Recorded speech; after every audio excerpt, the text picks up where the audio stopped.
नमस्कार, स्वागत है आपका बात देवभूमि की। मैं हूं आपके साथ सचिन चौहान।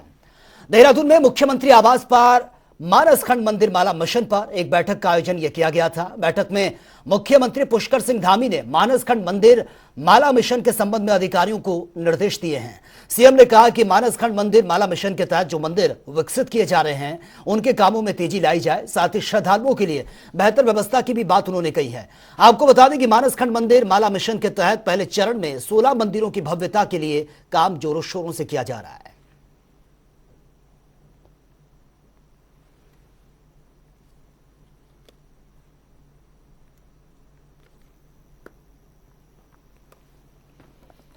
और वही बीजेपी अपने 9 साल पूरे होने और अपनी योजनाओं से देश और जनता की भलाई के लिए कार्य को जन जन तक पहुंचाने के लिए महाजनसंपर्क अभियान की शुरुआत कर चुकी है। यानी कि आने वाले लोकसभा चुनाव को देखते हुए अपने 9 साल के कार्यकाल को बीजेपी भुनाने का काम कर रही है और अपनी स्थिति को मजबूत करने और जनता के बीच अपनी पकड़ बनाए रखने के लिए पार्टी ने यह निर्णय लिया है कि वे 30 मई से और 30 जून तक पूरे देश में महासंपर्क अभियान के तहत रैलियों का आयोजन ये कर रही है और इन रैलियों के माध्यम से अपने कार्यक्रमों को जनता तक पहुंचाने का काम भी ये किया जा रहा है।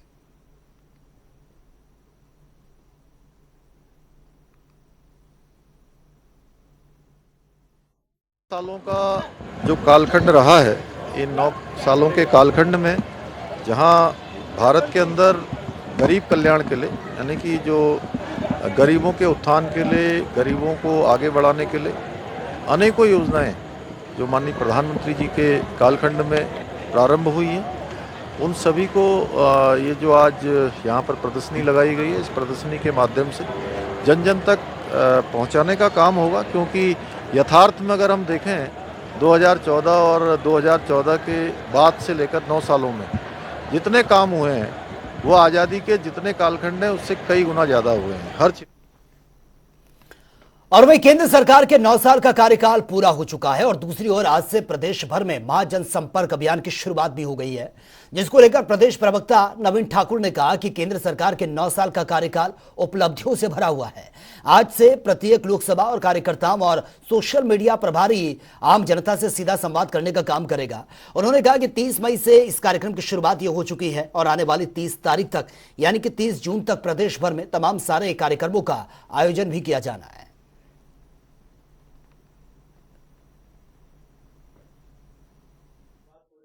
बहुत शानदार शुरुआत है और आज 1 तारीख से लेकर 5 तारीख तक प्रत्येक लोकसभा में हमारा सोशल मीडिया का वॉलंटियर्स का मीट है। सुबह मीडिया के साथ प्रेस है, प्रेस वार्ता के बाद सोशल मीडिया के साथ जो भी केंद्रीय मंत्री होंगे, हमारे सांसद होंगे और स्थानीय हमारे नेतागण हैं, उनका जो है सबके साथ संवाद है। और आपने देखा प्रदेश का हमारा कार्यक्रम बहुत सफल रहा, जो 29 तारीख को था, आप सबके कारण बहुत शानदार कार्यक्रम रहा। और लोकसभा स्तर पर भी हमारा ये कार्यक्रम सोशल मीडिया का बहुत ज़्यादा सफल रहने वाला है और प्रत्येक जो है 4 दिन बाद 5 दिन बाद की एक अभियान है। अभी ये सोशल मीडिया का अभियान है 1 से 5 तक, फिर अन्य अभियान है।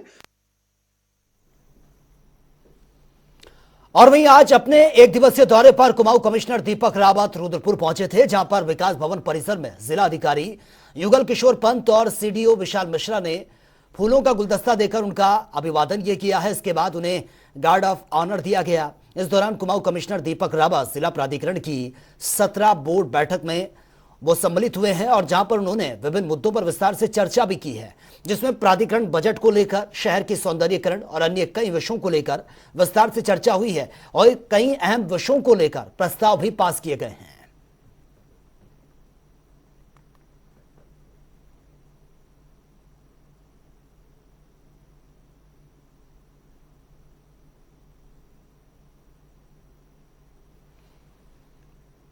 प्राधिकरण की जो आज मीटिंग थी, इसमें 7-8 मेन मुद्दे थे जो रखे गए थे। इसमें प्राधिकरण का एक तो बजट था नेक्स्ट ईयर के लिए, दूसरा एक इम्पॉर्टेंट हमने आज निर्णय इसमें ये लिया है कि रुद्रपुर में एक पिंक टॉयलेट बनाया जाएगा।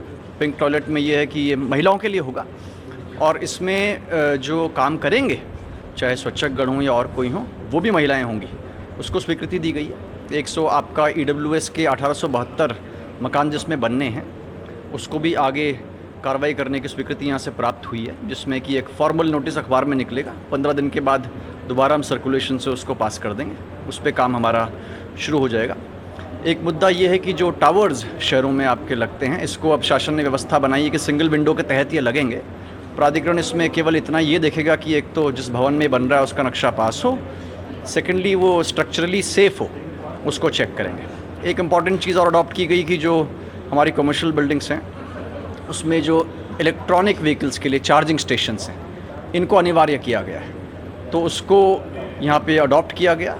और आने वाले समय में आप जानते हैं इलेक्ट्रिक व्हीकल्स बहुत बढ़ेंगे और उसको बढ़ावा देना भी है, उसको मदद मिलेगी। एक इम्पॉर्टेंट प्रोजेक्ट जो इंफ्रास्ट्रक्चर का है, सौंदर्यकरण से रिलेटेड है, उसमें ये डिसाइड किया गया कि हाईवे के अलॉन्ग जो हमारा 8 किलोमीटर का स्ट्रेच है, जो कि पूर्व में यहाँ पे फ्लाईओवर बनना था, अब कैंसिल हो गया है, उसमें NH कुछ फंड अगर हमें देता है, इससे बात चल रही है ब्यूटिफिकेशन का, जिसमें बहुत अच्छा वॉकिंग ट्रैक भी निकलेगा और उसके अलावा कुछ कियोस्क्स भी निकल सकते हैं और साइकिलिंग का भी रूट निकल सकता है। कुल मिला के शहर का, क्योंकि ये एक तरह से एंट्रेंस है हमारे उत्तराखंड का और कुमाऊँ का, तो उसका बहुत अच्छा ब्यूटिफिकेशन हो जाएगा। उसको भी पास किया गया है, गांधी पार्क को भी पास किया गया है। और हमने इसमें ये भी कहा है कि प्राधिकरण आने वाले समय में जो कुछ फंड्स हमारे पास हैं, जो पब्लिक से जुड़े हुए और कुछ डिमांड्स हैं, चाहे वो नगर निगम की हो कहीं और से हो, उनको भी अडॉप्ट करें और उसमें काम करें। और वहीं मुख्यमंत्री की सुरक्षा में तैनात कमांडो ने आज आत्महत्या कर ली है। कमांडो ने मुख्यमंत्री निवास और राजभवन के बीच स्थित आवासीय परिसर में आत्महत्या की है। छुट्टी नहीं मिलने के कारण कमांडो काफी परेशान बताए जा रहे थे, जिसके कारण उन्होंने यह निर्णय लिया है। आपको बता दें कि सीएम धामी की सुरक्षा में कमांडो प्रमोद रावत की नियुक्ति थी और रात अपनी ड्यूटी करने के बाद सुबह वो अपने आवास पर ही थे और उसके कुछ साथी मिलने के लिए गए तो कमांडो प्रमोद रावत वहां पर मृत अवस्था में पाए गए हैं। प्रमोद रावत ने आत्महत्या कर ली है और छुट्टी ना मिलने के कारण वो काफी परेशान भी चल रहे थे, जिस वजह से उन्होंने यह कदम उठाया है। प्रमोद रावत पौड़ी गढ़वाल के रहने वाले हैं।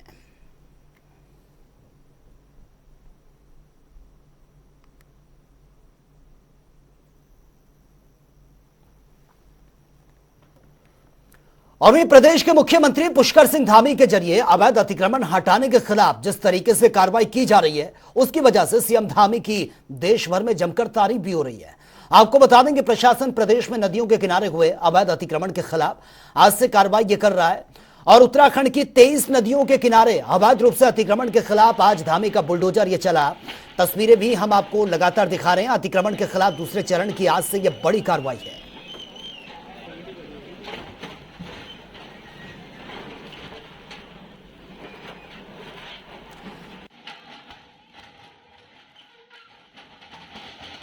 देखिए, कोई भी कार्य मुश्किल नहीं है, केवल आपकी मंशा होनी चाहिए। और हमारी सरकार लगातार, चाहे नदियों के किनारे हो, सड़कों के किनारे हो, जंगलों में हो, अतिक्रमण कहीं पर भी हो, पुष्कर सिंह धामी जी ने ठाना है कि इस प्रदेश से अतिक्रमण हटाना है। और आप लगातार देख रहे हैं, विकास नगर में नदी किनारे हमने 600 घरों पर बुलडोजर चलाया जो अवैध रूप से बने हुए थे। और इसी प्रकार किसी भी नदी के किनारे अतिक्रमण बर्दाश्त नहीं होगा। आने वाले समय में आप देखिएगा, उत्तराखंड को अतिक्रमण मुक्त करेंगे, प्रत्येक नदी को अतिक्रमण मुक्त करेंगे। मैंने कहा कि हमने सुदूर विकासनगर से शुरुआत की है, यहाँ तक पहुंचने दीजिए मुहिम को। निश्चित तौर पर जो जो अवैध है सब हटेगा। ये पुष्कर सिंह धामी जी की सरकार है, धाकर धामी की सरकार है, ये कांग्रेस की सरकार नहीं है कि लीपापोती होगी। हम कार्रवाई कर रहे हैं, काम कर रहे हैं। जंगलों में आप देखिए किस प्रकार 2000 मजारों को हटाया गया, अवैध मजारों को। विकासनगर में किस प्रकार जो है 600 अवैध जमानों पर मकानों पर बुलडोजर चला दिया।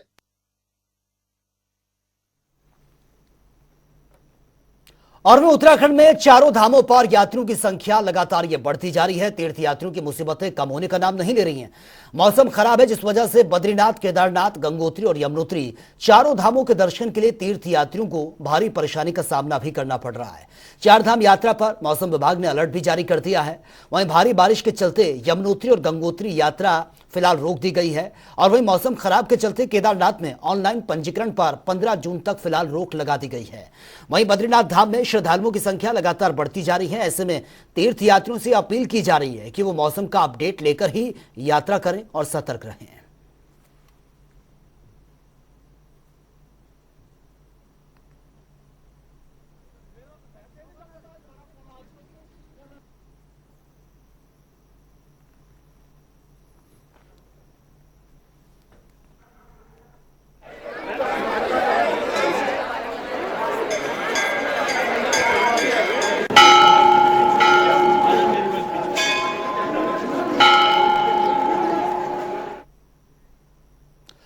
उत्तराखंड के चमोली जिले में स्थित विश्व धरोहर फूलों की घाटी आज से पर्यटकों के लिए खोल दी गई है। घाटी के पैदल रास्तों पर 2 जगहों पर भारी हिमखंड भी यहां पर हुआ है और पर्यटकों को हिमखंडों के बीच से ही होकर यह गुजरना होगा। आपको बता दें कि 87.50 वर्ग किलोमीटर में फैली फूलों की घाटी हर साल पर्यटकों के लिए जून में इसको खोल दिया जाता है। 31 अक्टूबर को इसको बंद कर दिया जाता है और देश विदेश से पर्यटक यहां आकर घाटी की सुंदरता का लुत्फ उठाते हैं और करीब 600 प्रजाति के फूलों का दीदार यहां पर होता है। और यहां मुख्य रूप से ब्रह्मकमल, फेन कमल, ब्लू पॉपी और तमाम ऐसे जो फूल हैं उनका दीदार लोग यहां पर करते हैं, जो भारी तादाद में पर्यटक यहां का रुख करते हैं।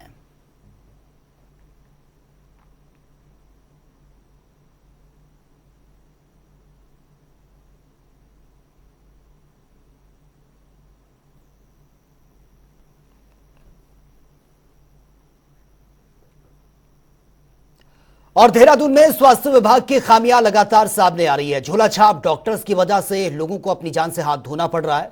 दरअसल प्रदेश में झोलाछाप क्लिनिक के मामले लगातार ये सामने आ रहे हैं। झोलाछाप डॉक्टर लोगों को गलत दवाइयां देते हैं, उन्हें गलत इंजेक्शन लगाए जाते हैं, जिससे लोगों को परेशानी का सामना करना पड़ता है। आलम यह है कि राज्य में क्लिनिकल एस्टेब्लिशमेंट एक्ट लागू होने के बावजूद भी स्वास्थ्य विभाग के अधिकारी निगरानी करने में नाकाम साबित हो रहे हैं, जिसका खामियाजा यह है कि आम लोगों को भुगतना पड़ रहा है।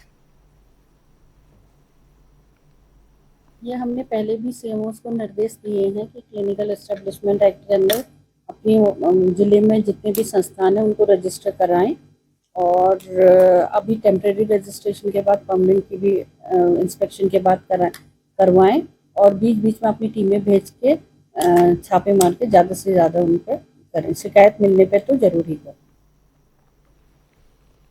और वे दिल्ली में हुए साक्षी हत्याकांड के आरोपी को फांसी की सजा दिए जाने की मांग को लेकर हल्द्वानी के बुद्ध पार्क में कई सामाजिक संगठनों ने प्रदर्शन किया है और पुतला भी दहन किया, जिसके बाद एसडीएम कोर्ट तक जुलूस निकालकर सिटी मजिस्ट्रेट के जरिए प्रधानमंत्री को ज्ञापन ये भेजा गया है।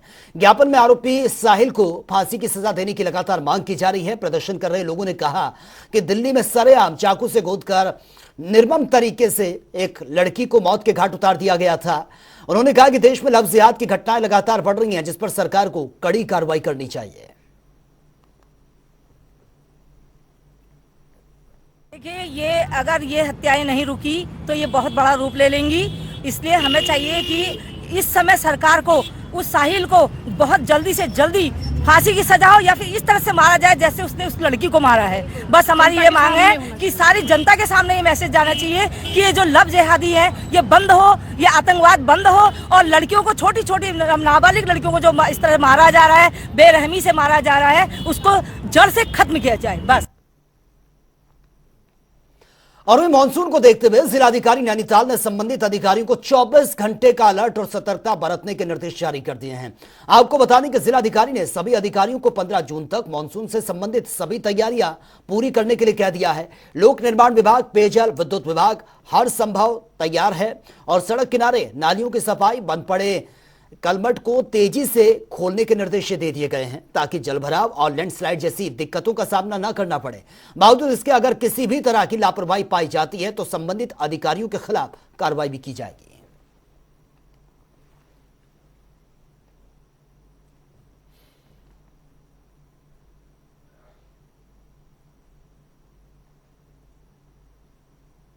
एक बैठक हमने विभिन्न अधिकारियों के साथ करी है। जो मानसून से पूर्व की तैयारियां होती हैं उसमें 2-3 निर्देश सभी को दिए गए हैं।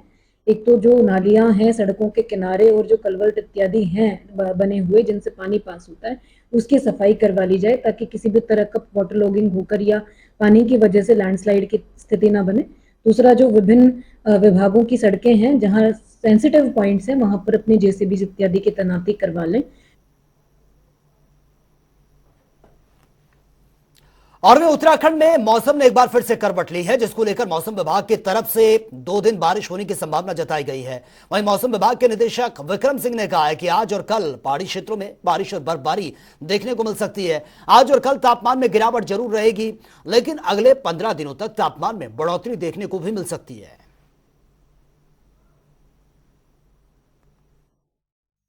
कि आपकी 1 तारीख जून की हो गई है और देख ही रहेंगे जो एक्टिविटी चली रही तो कल उसका पीक ही था। आज से तो थोड़ी एक्टिविटी कम होनी शुरू हो जाएगी, पर फिर भी आप ये कह सकते हैं जो हमारे अंदर के डिस्ट्रिक्ट है जहाँ 4 धाम लोकेशंस भी है उत्तरकाशी, चमोली, पिथौरागढ़, रुद्रप्रयाग या बागेश्वर है, और गढ़वाल के जो डिस्ट्रिक्ट उनमें जो चारधाम लोकेशंस भी अंदर वाले डिस्ट्रिक्ट्स में है, तो वहाँ पे तो आज भी अनेक जगहों तक में जो है हल्की मध्यम तक की जो बारिश है वो मिलेगी।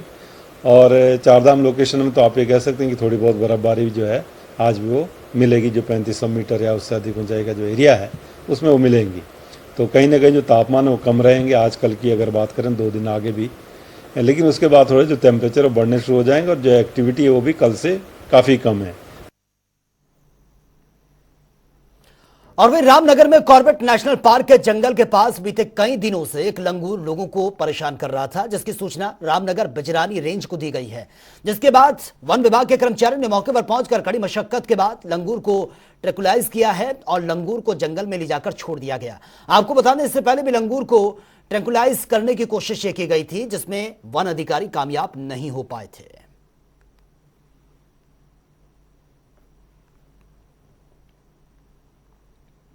दिनांक 31/5/2023 को जो है कि हमें सूचना प्राप्त हुई कि एक लंगूर जो है कोर्ट परिसर और बोर्ड ऑफिस के पास में लगातार उत्पात कर रहा है। जैसे सूचना प्राप्त हुई हमारी रेस्क्यू टीम कल गई और उसके बाद जो है कि रेस्क्यू नहीं हो पाया कल, क्योंकि वो लंगूर इतनी जैसे टीम को देखा काफ़ी ऊंचाई पर चला गया और शाम तक लगातार प्रयास किया गया लेकिन नहीं हो पाया। आज प्रातः फिर सूचना प्राप्त हुई तो प्रातः हमारा टीम और जो है वाइल्ड लाइफ की टीम दोनों टीमें गई, जिसमें जो है कि उसको लंगूर को ट्रैंकुलाइज कर सुरक्षित।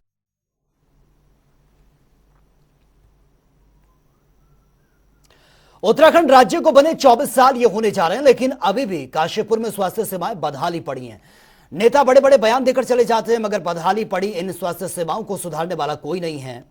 एलडी भट्ट सरकारी अस्पताल जो कि इन दिनों डॉक्टर्स की कमी से जूझ रहा है, जिसमें डॉक्टर हैं तो पर्याप्त मशीनें नहीं हैं, अगर मशीनें हैं तो वहां पर डॉक्टर नहीं है, बस अस्पताल रेफर सेंटर बनकर रह गया है। अब ऐसे में सवाल यह है कि बिना स्टाफ और चिकित्सकों की कमी के अस्पताल यूं ही चलते रहेंगे। प्रदेश के मुख्यमंत्री पुष्कर सिंह धामी का उत्तराखंड को स्वास्थ्य प्रदेश, सुखी प्रदेश का सपना ये कैसे पूरा हो पाएगा?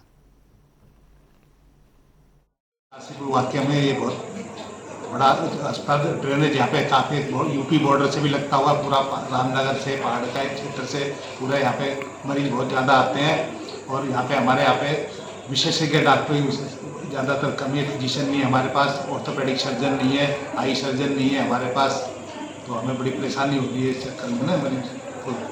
तो जितनी सुविधा वो सुविधा यहाँ पे पूरी मिल रही है। अच्छा, शासन को जो चिकित्सक नहीं है उनके लिए क्या शासन को लिखा गया है? शासन की नॉलेज में भी है। पीछे अभी एक डॉक्टर सा आया था, उन्होंने अभी ज्वाइन नहीं किया है।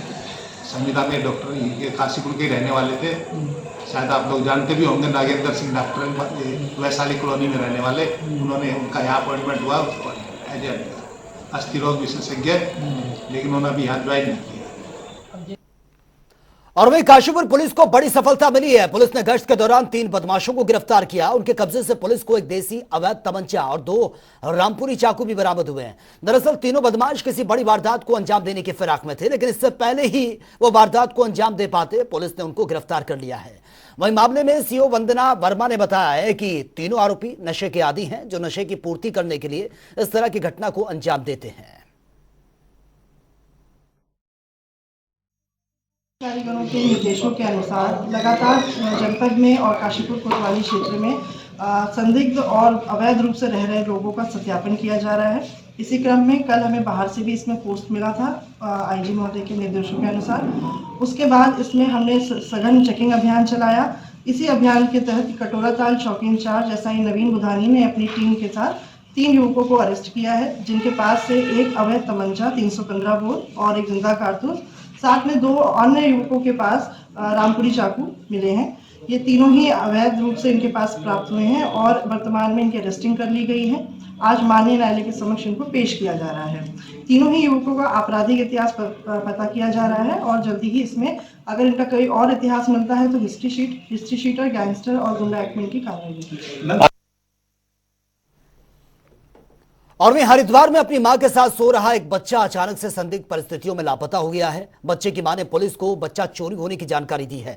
वहीं पुलिस बच्चे की तलाश में जुटी हुई है। जानकारी के मुताबिक पीड़ित महिला कलियर में झुग्गी झोपड़ी में रहकर अपना गुजारा करती है। रविवार रात अपने 6 महीने के बच्चे के साथ वो सो रही थी और सुबह जब वो उठी तो उसने देखा कि उसका बच्चा वहां पर नहीं था। एसएसपी हरिद्वार अजय सिंह ने बताया कि बच्चे की तलाश जारी है और टीम बनाकर रेलवे स्टेशन रोडवेज के पास बाजार में लगे सीसीटीवी कैमरों को भी खंगाला जा रहा है। से भी एक सूचना प्राप्त हुई थी जिसमें एक महिला द्वारा बताया गया कि वह यहाँ पर अपने बच्चों के साथ थी और उसका छोटा बच्चा जो है वहाँ से मिसिंग है। क्योंकि बहुत ज़्यादा वहाँ पर महिला के द्वारा किसी का आना जाना या कोई संदिग्धता प्रकट नहीं की गई है। वह महिला भी वहाँ पर अस्थायी रूप से रह रही थी। इस संबंध में हमारी टीमें लगी हुई हैं। चूँकि अभी सीसीटीवी कैमरे और जो भी हमारे पास इनपुट मिल रहा है उस पर जानकारी की जा रही है। महिला ने बहुत ज़्यादा किसी से इंटरेक्शन या किसी का आना या कोई अन्य कारण अभी तक नहीं पूछताछ से पता चला है, लेकिन किन परिस्थितियों में बच्चा गायब हुआ इन सब के लिए हमारी एक टीम लगी हुई है देहात क्षेत्र से, जो बच्चे की बरामदगी के लिए प्रयासरत है। तो फिलहाल इस बुलेटिन में मेरे साथ इतना ही, लेकिन तमाम खबरों के लिए आप बने रहिए जनता टीवी के साथ। नमस्कार।